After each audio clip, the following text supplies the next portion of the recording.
आज हमारा देश को बीजेपी संविधान के साथ खिलवाड़ कर रहा है। इनकी हर चीजें संविधान के खिलाफ कर रहे हैं। ये किस तरफ ले जाएंगे देश को कहना मुश्किल है। उनके डीएनए में वेलफेयर आइडियोलॉजी है ही कह रहा हूं, बहुजन समाज को ऐसे लोगों को संसद और विधानसभा भेजना पड़ेगा जो जाति के जो महीन मकर जाल है उसको समझते हैं, जो तेज तरार लोग हैं, जो पढ़े लिखे लोग हैं, जो कलम की ताकत समझते हैं, उनको सिस्टम का हिस्सा नहीं बनने दिया जाता है। बन जाएगा तो उनको तकलीफ हो जाएगी ना, बन जाएगा तो तकलीफ हो जाएगी। आपको मैंने बताया ना कि एक शेड्यूल कास्ट को बीजेपी अपने सरकार में बर्दाश्त नहीं कर पाई। क्या इसी का दबाव है कि बीजेपी जाति जनगणना कराने का ऐलान किया है, या ये भी एक छल है, छलावा है बिहार के चुनाव को देखते हुए? बिल्कुल छलावा है, शगुफा छोड़ा है कि बिहार के राजनीति को देखते हुए, बिहार के इलेक्शन को देखते हुए, क्योंकि जो आदमी ये बोल रहे थे कि जनगणना करा के इन लोग अर्बन नक्सल, उन्होंने वर्ड यूज किया है, अर्बन नक्सल बोला है। हाँ, पाप कहा है, बिहार की जाति जनगणना को पाप कहा था। जब हर काम समाज में आज जाति के नाम पर, शादी ब्याह करिए जाति के नाम पर, नौकरी में इंटरव्यू देने जाइए जाति के नाम पर। तो जाति जनगणना से लोगों को तकलीफ क्यों है, ये मुझे नहीं समझ।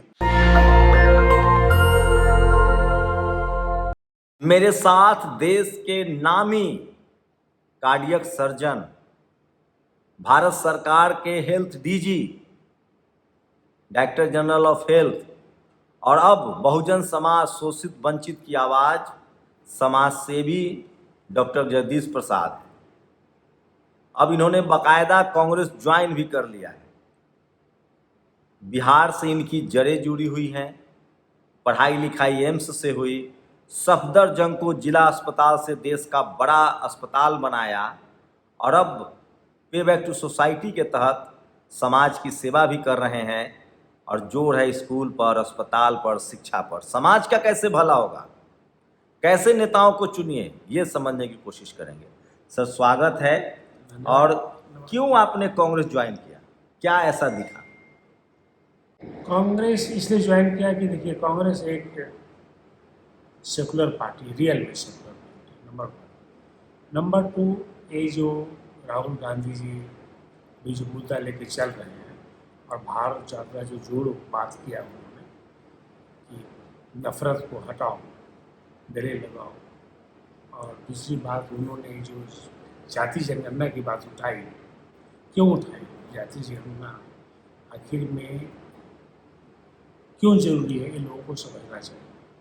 क्योंकि जब तक सरकार जाति जनगणना नहीं कराएगी तब तक हम लोगों को उनके हिस्सेदारी के हिसाब से भागीदारी नहीं दे पाएंगे। और यही बात हमें अच्छा लगा कि कांग्रेस सोच रही है कि जिसकी जितनी संख्या भारी उतनी उसकी भागीदारी। तो एक जो लेके चले मुद्दा, और उनका एक मुद्दा मुझे बहुत पसंद है। हमेशा बोलते हैं कि आप जितना भी हायर इंस्टीट्यूशन में जाइए, ऊपर जाइए, मीडिया जाइए, फैक्ट्री जाइए, कॉर्पोरेट जाइए, आपको शेड्यूल कास्ट और बैकवर्ड मिलेंगे। क्यों? वो एग्जाम्पल पेश करते हैं हार्वर्ड का। हाँ, सवाल वाला सुने होंगे कभी आप। And that is inspiring. ये सब फैक्टर लेकर के हम तो ऐसे शुरू से हम कांग्रेस को ही मानते हैं, नहीं तो बीजेपी ज्वाइन करना होता तो बहुत पहले। लेकिन सर, आप तो एम्स में पढ़ाई लिखाई हुई, आप अमेरिका में आपने सालों काम किया है, आपके रिश्ते लालू यादव से, रामविलास जी से, डॉक्टर हैं आप उनके, नीतीश जी से, सब लोगों से आ चुके, आप एम्स में भी रहे हैं, अखिलेश जी से आपके रिश्ते हैं। तो बिहार की राजनीति में चिराग पासवान आपको बहुत सम्मान करते हैं। आप क्या पूछना चाहते हैं? लेकिन कांग्रेस ही क्यों? क्योंकि ये राहुल गांधी के सामाजिक न्याय की वजह से। कांग्रेस सामाजिक न्याय नेशनल पार्टी है। आज हमारा देश को बीजेपी संविधान के साथ खिलवाड़ कर रहा है, हर दिन हर समय। अब बाका बोर्ड को ही ले लीजिए ना, 26 संविधान का अनुच्छेद है, इसको आप जो संशोधन कर रहे हैं, आप संविधान के साथ खिलवाड़ कर रहे हैं। इनकी हर चीज़ें संविधान के खिलाफ कर रहे हैं। ये किस तरफ ले जाएंगे देश को कहना मुश्किल है। एक ये भी रीज़न है कि हम नेशनल पार्टी के साथ ज्वाइन करके हम तक बीजेपी को हटाना चाहते हैं। नेशनल पार्टी है कांग्रेस, राष्ट्रीय पार्टी है और सामाजिक न्याय के मुद्दे पर आई है। आई है। क्या इसी का दबाव है कि बीजेपी जाति जनगणना कराने का ऐलान किया है, या ये भी एक छल है, छलावा है बिहार के चुनाव को देखते हुए?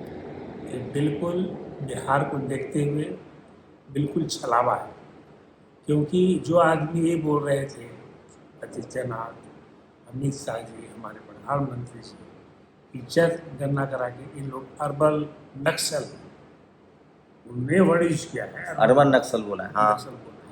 पाप कहा है, बिहार की जाति जनगणना को पाप कहा था जब नतीजा आया। पाप का। और वही इतना जल्दी कैबिनेट मीटिंग बुला करके इसको पास करना, तो ये सिर्फ एक राजनीतिक सगोफा छोड़ा है। आप तो केंद्रीय मंत्रियों के साथ भी काम कर चुके हैं, भारत के हेल्थ डीजी रहे हैं भारत सरकार के, आपके अंदर में तमाम मेडिकल कॉलेज को अप्रूवल देना, वाइस चांसलर नियुक्त करना, नड्डा जी के साथ भी आपने काम किया। क्या उनके डीएनए में सोशल जस्टिस है, सामाजिक न्याय को लेकर उन लोग सजग हैं? नो, उनके डीएनए में वेलफेयर आइडियोलॉजी है ही नहीं, वेलफेयर आइडियोलॉजी है ही नहीं, कोई आइडियोलॉजी नहीं। और इसीलिए ये जो शगुफा छोड़ा है, ये बिहार के राजनीति को देखते हुए, बिहार के इलेक्शन को देखते हुए, क्योंकि इसके बाद यूपी भी है, उसका यूपी भी है, और इसी के कारण आज उनको तकलीफ इसलिए हो रही है कि राहुल गांधी के नेतृत्व में समाजवादी पार्टी और आरजेडी इस मुद्दे पर एक हो गए। हाँ, ये बहुत बड़ी बात है। नीतीश जी को लेकर क्या कहेंगे? नीतीश जी तो कम से कम आप तो उनको भी बहुत करीब से जानते हैं, सामाजिक न्याय के बड़े पुरोधा रहे हैं। अभी अब क्या लग रहा है, उनका इस्तेमाल हो रहा है सिर्फ पिछड़े के नाम पर? पूरा उनका इस्तेमाल, वो एक कठपुतली हैं, उनके जो साथ में घूम रहे हैं 2-3 लोग, वही बिहार को चला रहे हैं। बीजेपी उनको खाली चेहरा रखे हुए कि जैसे ही नीतीश को हटाएंगे सारे अति पिछड़ा चला जाएगा कांग्रेस। आरजेडी ने मांग किया कि उनका हेल्थ बुलेटिन जारी किया जाए। आपको डॉक्टर भी, आपको क्या लगता है हाव भाव और जो आप is not fit to become the chief minister. जैसे आप किसी सर्जन को अगर मान लें कि पार्किंसन में हो गया, ऑपरेट नहीं कर सकते, उसी तरह से आज के दिन में Nitish Kumar has no ability to think over. उनका इस्तेमाल हो रहा है आगे रखकर दलित पिछड़ों का वोट लेने के लिए, पिछड़ाती पिछड़ों का। बिल्कुल। चिराग पासवान तो अभी एकदम युवा हैं, उन्होंने कह दिया कि जाति जनगणना के आंकड़े जारी नहीं होने चाहिए। इसको कैसे देख रहे हैं? उनको समझ नहीं है, और अगर समझ है, वो अपने आप को समझते हैं, तो हमको लगता है कि वो हनुमान है, तो हनुमान का रोल अदा कर रहे होंगे। हो सकता है उनका राम ने कहा हो, ऐसा बोल। रामविलास जी होते तो स्वागत करते या इस तरह का बयान देते? अगर रामविलास जी को आप जितना जानते हैं, आप तो लंबे समय आप उनके डॉक्टर भी रहे। स्वागत करते, बधाई देते मोदी जी को, और कहते कि देखो देर सवेर आए, लेकिन हम लोग जातीय गणना कराएं, रिजल्ट जल्दी हो, जल्दी इसकी डेट को फिक्स किया जाए। क्या लग रहा है ये कराएंगे? ये तो कोई डेट है नहीं, चुनाव के बाद कह देंगे कि ठीक है अब देखेंगे 29 के बाद, पहले हमको प्रधानमंत्री दोबारा। ये बिल्कुल आपने सही कहा शंभू जी।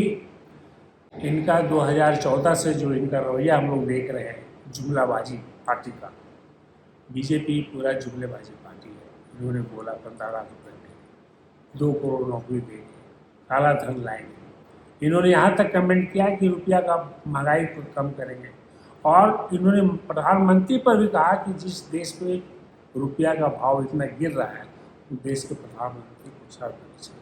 आज रुपया का भाव देखिए, डॉलर के सामने क्या देंगे, कुछ नहीं। तो चिराग जी की बातों से आप कितना सहमत हो? कह रहे हैं कि इससे समाज में द्वेषता बढ़ जाएगी अगर आंकड़े जारी हो। क्या इससे उनको नुकसान होगा, और क्या पासवान समाज खासकर दलित समाज कैसे लेगा इसको? अच्छा नहीं ले रहा है, न दलित ले रहा है, न अति पिछड़ा, न पिछड़ा ले रहा है, क्योंकि जब तक आंकड़े बाहर नहीं आएंगे अपना अधिकार को नहीं मांग सकेगा। सर नहीं समझेगा कि हमारा अधिकार कितना है, क्योंकि इसमें सिर्फ जाति जनगणना नहीं हो रही है, इसमें हो रही है कि उनकी शैक्षणिक स्थिति क्या है, उनकी आर्थिक स्थिति क्या है, उनकी सामाजिक स्थिति क्या है।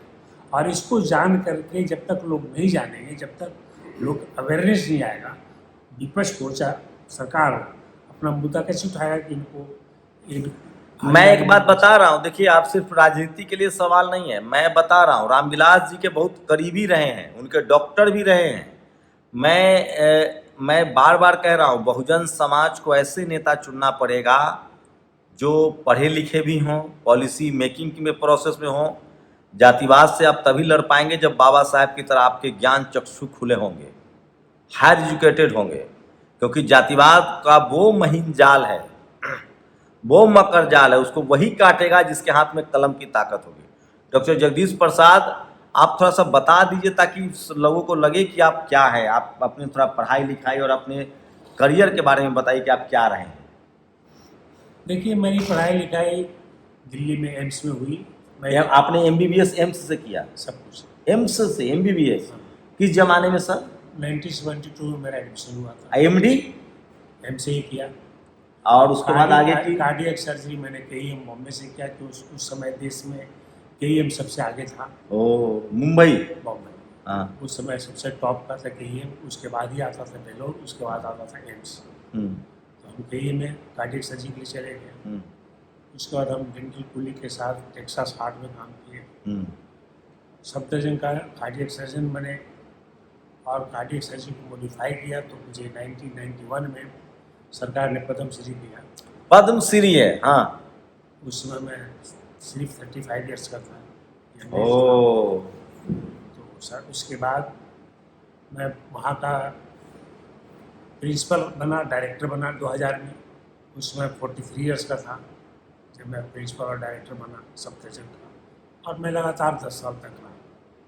और उसके बाद मैं एडिशनल डायरेक्टर जनरल बना और 7.5 साल तक DG रहे।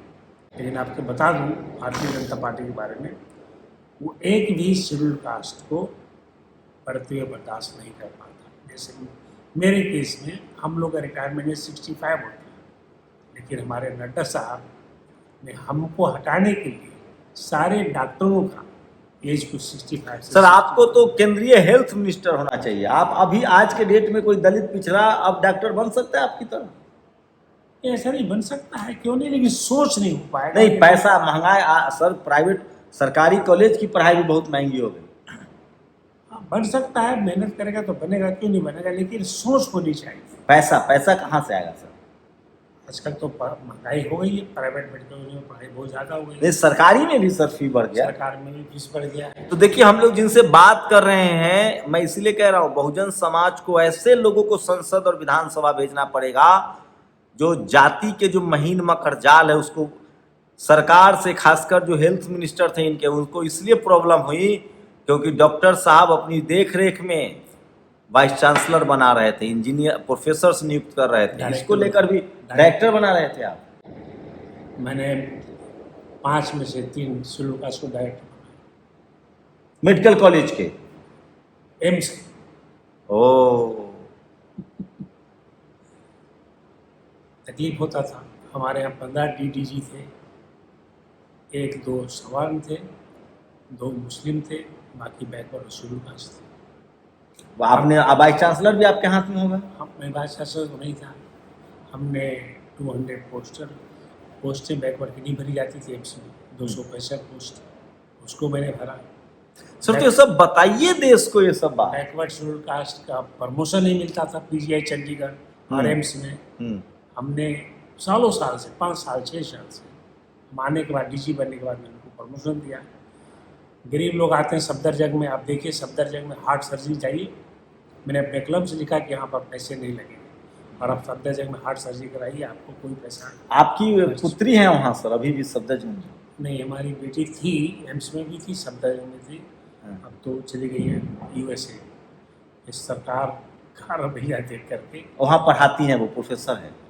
हार्ट सर्जरी भी करती है, हार्ट सर्जरी करती है, पढ़ाती भी है, दोनों काम करती है। सर आपके घर में कितने डॉक्टर हैं टोटल?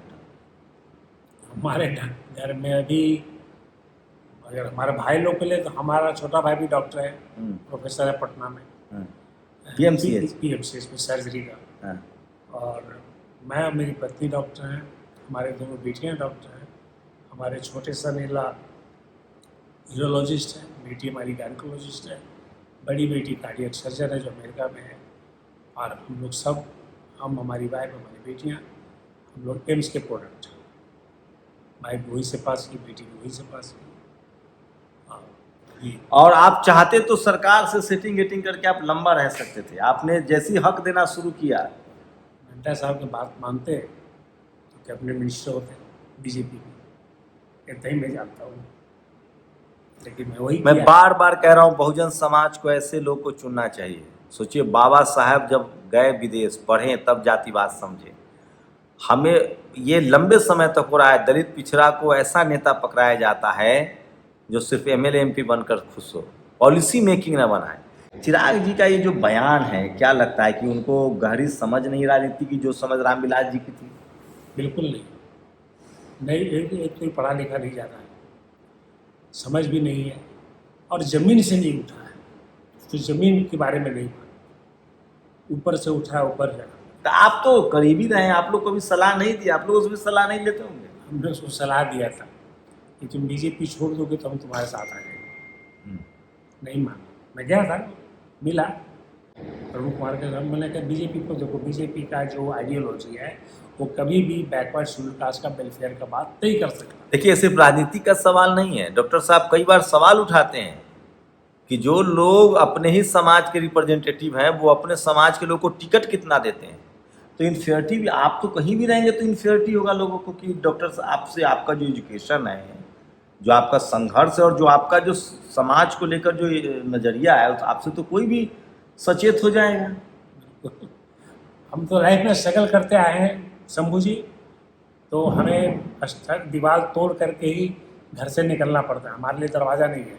अच्छा, राहुल गांधी जब आपके बारे में जाने, आपका पूरा, आप देश के सबसे बड़े कार्डियक सर्जन रहे, आपके बारे में जाने तो उनका क्या रिएक्शन था? तो तुरंत उन्होंने कहा कि आइए दिल्ली में बात करते हैं और पार्टी आप ज्वाइन करिए। नहीं, लेकिन विस्मयकारी रहा होगा, इतना पढ़ा लिखा परिवार। हाँ, वो बिलीव नहीं कर रहे थे कि मैं कॉलेज का प्रिंसिपल रहा शेड्यूल कास्ट होकर के। जब मैं उनके घर, मैडम के घर पर फिर से मुलाकात हुई दोबारा, तो कहा बड़ा मुझे आश्चर्य होता, डॉक्टर साहब आप इक्का दुक्का कोई बन जाते हैं आप, कभी। हाँ, आप प्रिंसिपल भी रहे, डायरेक्टर भी रहे और डीजी भी आपको बनने दिया। मैंने कहा वो तो मेरी लड़ाई से बना, मैं सब कहानी आपको शॉर्ट में क्या सुनाऊँ। कोर्ट कचहरी भी होना करना पड़ा। बहुत बहुत हर लेवल में, हर लेवल में। आपने बताया जातीय शोषण कैसे होता है। तो सर, जातिवाद तो बना इसलिए, आपका काम था मजदूरी करना, आप बन गए एम्स में जाकर डॉक्टर, तो आपको तो जातिवाद, पढ़े लिखे के पीछे ही तो अब जातिवाद पड़ा है। बिल्कुल। मजदूर तो वो चाहते हैं कि आप मजदूरी करते तो ठीक था।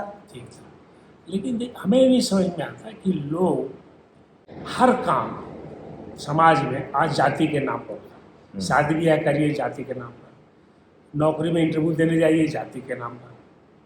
तो जाति जनगणना से लोगों को तकलीफ क्यों है, ये मुझे नहीं समझ में। आंकड़ा से क्यों तकलीफ है? आंकड़ा से क्यों तकलीफ, ये मुझे समझ में नहीं है। जब आपका हर काम जाति पर ही आधारित है। मैं एक बात कह रहा हूं, जो भी जाति जनगणना का विरोध कर रहा है वो डॉक्टर साहब से आके बहस कर ले, और वो इतना पढ़ा लिखा है कि नहीं, आप बताइए। मैं फिर कह रहा हूं, ये संवैधानिक प्रावधान बाबा साहब ने किया है संविधान में 15(4) में,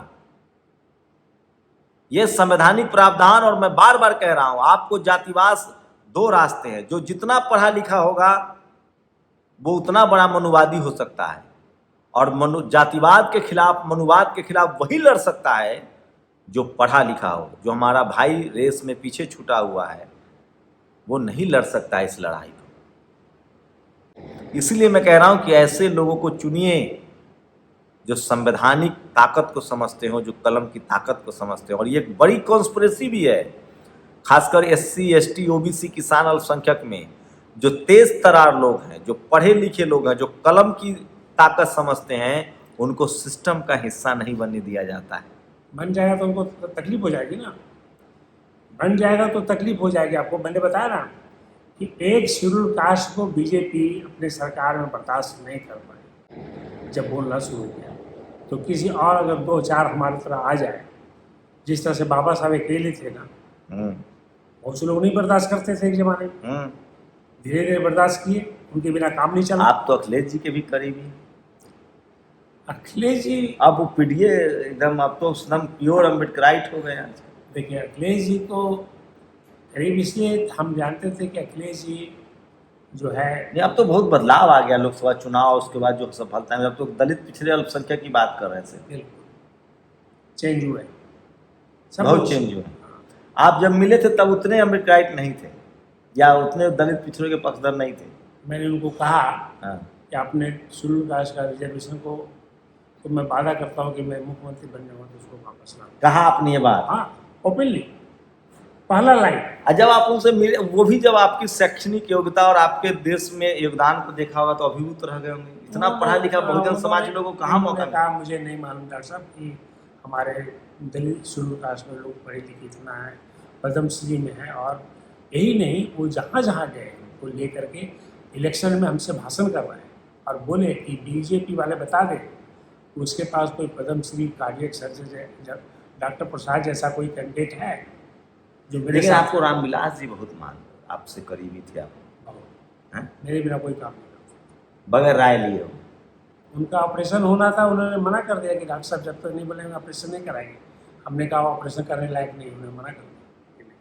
लालू जी बहुत राय देते हैं आपसे, बहुत करीबी। हम सभी काफ़ी नज़दीक के रहा, बेचारा बीमार है, जल्दी से स्वस्थ हो जाए, मेरा यही शुक्र। नीतीश जी भी आपके दोस्त रहे, जिनका एम्स आना जाना है, केंद्र दिल्ली में रहे, सब आपके दोस्त करीबी रहे।